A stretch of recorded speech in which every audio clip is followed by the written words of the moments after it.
Que a graça e a paz vos sejam multiplicadas da parte de nosso Senhor Jesus Cristo. Este vídeo de hoje tem como objetivo apresentar um novo portal da Igreja de Jesus Cristo para todos aqueles que receberam a verdadeira fé, amam e obedecem os seus mandamentos e ensinamentos e decidiram viver em novidade de vida com Ele. Através desse portal, estaremos apresentando a vida da igreja como ela deve ser nos dias de hoje, combatendo as heresias e, ao mesmo tempo, trazendo um portal de esperança para todos aqueles que amam ao Senhor Jesus. Enquanto estamos gravando esse vídeo, estão faltando 67 dias para o evento que pretendemos realizar na cidade de Vila Velha ou de Vitória, ainda um local a ser definido, que será transmitido para todo mundo a partir deste mesmo portal. Nós temos aqui também a carta aberta, que já está disponível para ser lida, uma carta aberta a todos os irmãos em Cristo, onde estamos apresentando 7 princípios que devem ser observados pela igreja nos dias atuais. E passo a fazer a leitura dessa carta para que ela esteja também disponível em áudio e vídeo a todos os amados irmãos em Cristo. Escrevemos esta carta com o desejo sincero de esclarecer, de forma clara e acessível, os princípios e regimentos bíblicos que orientam a verdadeira Igreja de Cristo Jesus. Antes de continuar a leitura desta carta, quero informar que estes princípios expressos através desta carta aberta são totalmente embasados na Bíblia, a palavra de Deus, em quem cremos ser a única fonte de inspiração para todo aquele que segue a Jesus Cristo e crê na sua palavra. E embasado em estudos e na orientação desta mesma palavra, passamos a ler estes princípios. Primeiro, sobre quem é a Igreja de Jesus Cristo. A Igreja de Deus no modelo bíblico é a comunidade viva de pessoas que seguem a Jesus e não a um prédio ou a uma religião. Ela é o corpo espiritual de Cristo, unido pelo amor e pela fé genuínas, onde cada pessoa tem valor e serve aos outros de forma simples e verdadeira.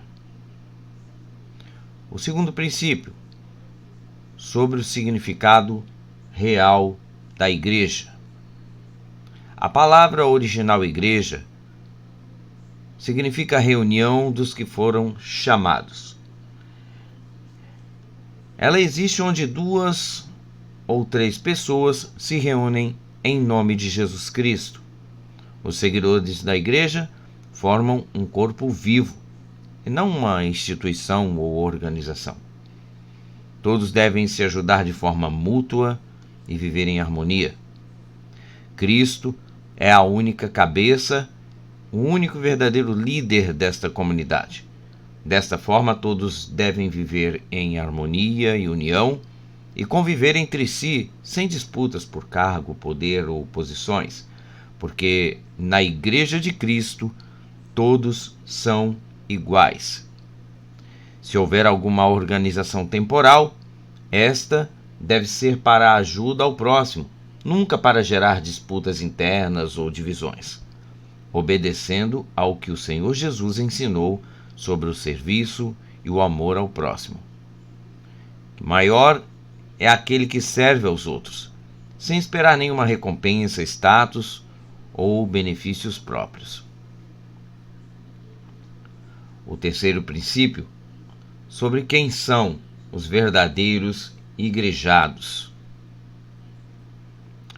O sinal e a prova de que alguém pertence à comunidade da igreja é o amor ao próximo. mostrado por meio de ações reais de bondade e cuidado para com o próximo. O ingresso se dá por meio do batismo bíblico, exemplificado por nosso Senhor Jesus, onde ele mesmo foi até João, o Batista, para ser batizado, dando-nos o exemplo do real batismo bíblico, distorcido por muitas instituições religiosas, mas explicado biblicamente de forma clara e direta para a igreja verdadeira. A fé é uma relação viva de amizade e obediência para com Deus, livre de regras humanas, de pesos ou burocracias religiosas, livre de viés religioso ou político. A igreja é espiritual e, como tal, deve mostrar ao mundo seu testemunho, por meio de boas práticas, do amor sincero e do cuidado para com todas as pessoas. O quarto princípio fala sobre os encontros e reuniões da igreja. No modelo expresso na Bíblia, apresentado e ensinado por Jesus Cristo, o encontro da igreja é algo simples, baseado no afeto e na convivência, muito diferente de rituais religiosos e rígidos de grandes estruturas que existem atualmente. Os encontros da igreja podem acontecer em lugares simples, mas também em locais públicos para um ajuntamento, onde as pessoas não precisam ter um palanque ou palco, mas devem estar reunidas para o propósito de adorar o nome de Jesus, expressar e ensinar a sua palavra a todas as pessoas. Cada pessoa pode trazer uma canção de adoração, um testemunho da sua fé. Podem ser feitas reflexões sobre a palavra de Deus e ensinos dos princípios bíblicos que Jesus ensinou de forma prática. O maior foco da igreja nos dias atuais é descobrir onde há necessidades na comunidade e ser um atuador direto para ajudar a resolver os problemas da sociedade, no sentido de ajudar as pessoas. Assim sendo, a igreja pode se reunir em grupos familiares ou em parques, praças e locais onde possa ter livre acesso para ensinar a palavra de Deus, compartilhar canções de adoração e adorar ao Senhor em grupo de forma ordeira, sincera e sem causar nenhum tipo de problema ou constrangimento à sociedade. O quinto princípio fala sobre a liderança da igreja. Jesus Cristo é o único cabeça, o único líder maior da igreja. Na igreja de Jesus não devem existir líderes supremos, nem tampouco homens com vozes altivas que tenham controle sobre o povo. Todos devem ter igual direito a se expressar e a falar do amor de Deus, sem hierarquias complicadas ou complexas, para que ninguém se aproveite da hierarquia como um pretexto de querer manipular as pessoas. Não devem existir rituais complexos. O que deve acontecer durante as reuniões da igreja são ações de apoio e ajuda para com os irmãos participantes da comunidade. A linguagem da Igreja de Deus deve ser a linguagem do amor e do serviço, não de dogmas humanos. Assim sendo, a igreja deve resgatar o hábito de realizar reuniões simples, ajudar uns aos outros e fortalecer os laços de confiança. Os cristãos devem ser pessoas confiáveis, honestas, dignas e que guardam e preservam os bons costumes ensinados por Jesus. O sexto princípio fala sobre os dízimos e as ofertas. O dízimo era uma lei no Antigo Testamento para sustentar o sistema de templos e sacerdotes de Israel, portanto, para manter um sistema religioso. Com a morte e ressurreição de Jesus, o véu do templo se rasgou, mostrando que ali iniciou-se uma nova aliança. Na nova aliança, a obrigação matemática deu um lugar à liberdade espiritual em Cristo Jesus, que ensinou que o valor de uma contribuição não está no dinheiro, mas sim na intenção do coração e no valor espiritual do sacrifício do ofertante, Nesse ínterim, o exemplo da viúva pobre não deveria jamais ser usado para exploração financeira.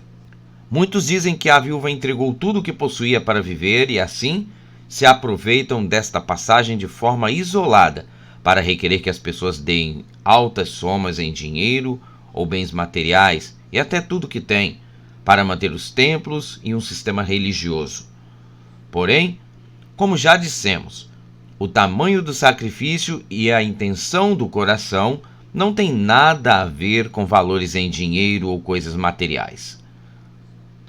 No mesmo texto, em Marcos capítulo 12, versículos 41 a 44, Jesus deixa bem claro que os ricos davam dinheiro do que sobrava, mas a viúva ofertou tudo o que possuía, falando de sacrifício espiritual com a intenção do coração. Isso jamais deveria ser usado para justificar a exploração financeira. Voltando ao princípio do amor ao próximo e do serviço da igreja, o dinheiro não deve ser usado para exploração financeira. Desta forma, a igreja deve ter a mesma postura que Paulo, o apóstolo, ensinou em 2 Coríntios, capítulo 9, versículo 7, onde está escrito: cada um dê conforme determinou em seu coração, não por peso ou obrigação, porque Deus ama a quem dá com alegria. Não deve existir cobrança de valor mínimo ou máximo. Em 1 Coríntios 16:2, orienta cada pessoa a ofertar conforme a sua possibilidade e a sua prosperidade. Este dinheiro não deve ser para construir patrimônios ou para enriquecer pessoas em particular. Dízimos e ofertas não devem ser objetos de barganha ou de troca por benefícios ou indulgências, nem materiais, nem espirituais. Não é investimento, e muito menos poupança espiritual, como ensinam alguns pregadores maliciosos e equivocados. O foco das ofertas da igreja deve ser ajudar os necessitados, viúvas e órfãos, e o apoio ao crescimento das obras beneficentes da igreja. Isso deve ser tratado de forma mais detalhada, através de estudos com base bíblica, para que não exista exploração financeira entre o povo de Deus. O sétimo princípio fala sobre o real propósito da igreja e sua esperança vindoura. A igreja, no modelo bíblico ensinado por Jesus, tem uma missão dupla: um papel ativo na história presente e um destino garantido no futuro. O seu propósito é cuidar e manifestar a realidade do reino de Deus, aqui e agora, enquanto aguardamos a renovação de todas as coisas com a volta de Jesus Cristo.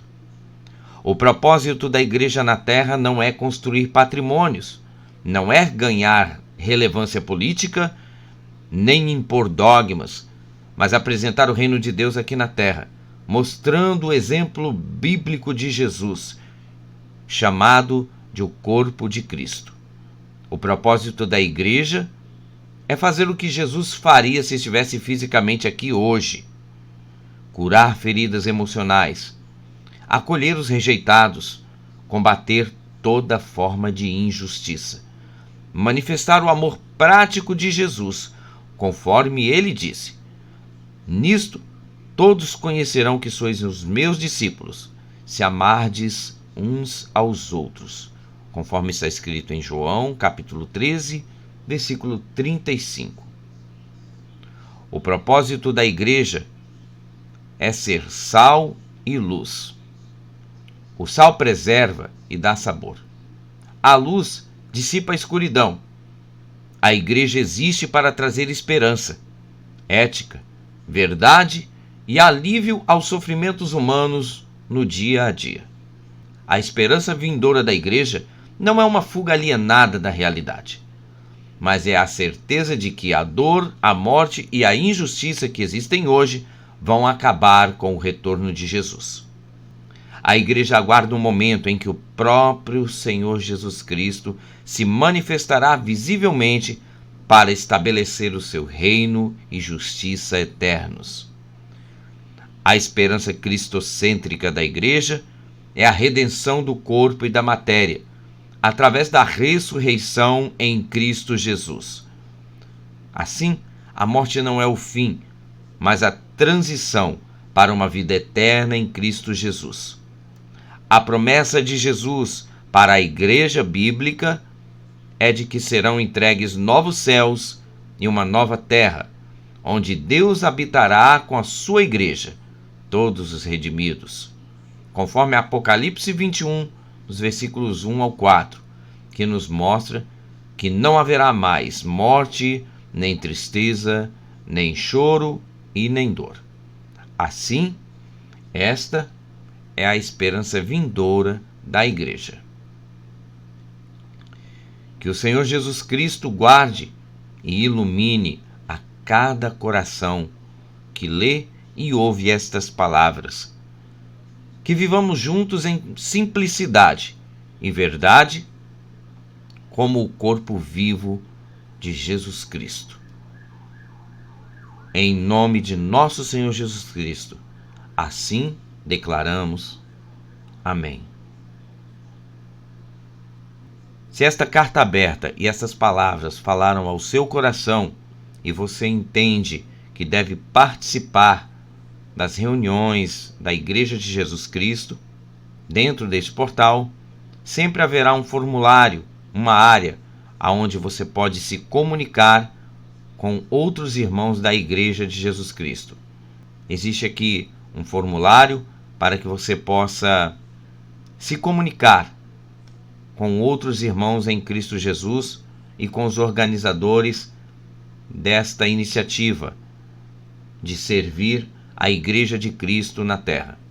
Também estaremos realizando reuniões e este portal será atualizado com informações, com outros assuntos referentes à Igreja de Jesus Cristo, sendo esses o ensino bíblico, a oração, a intercessão, um chamado ao avivamento bíblico, notícias e informações do campo missionário.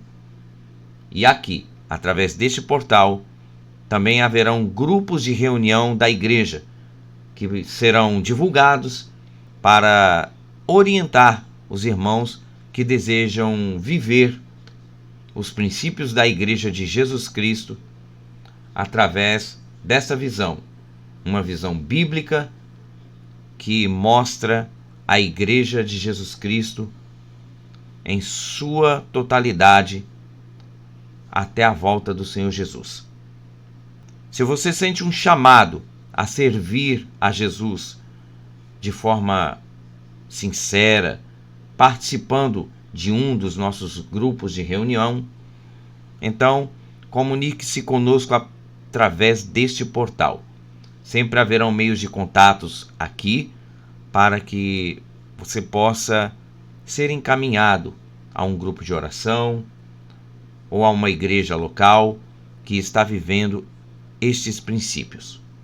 Que o Senhor Jesus continue abençoando a todos que leem esta carta aberta, a todos que foram orientados pelo Senhor a viver em novidade de vida até a volta do nosso Senhor Jesus Cristo. Que assim seja, em nome de Jesus. Amém e amém.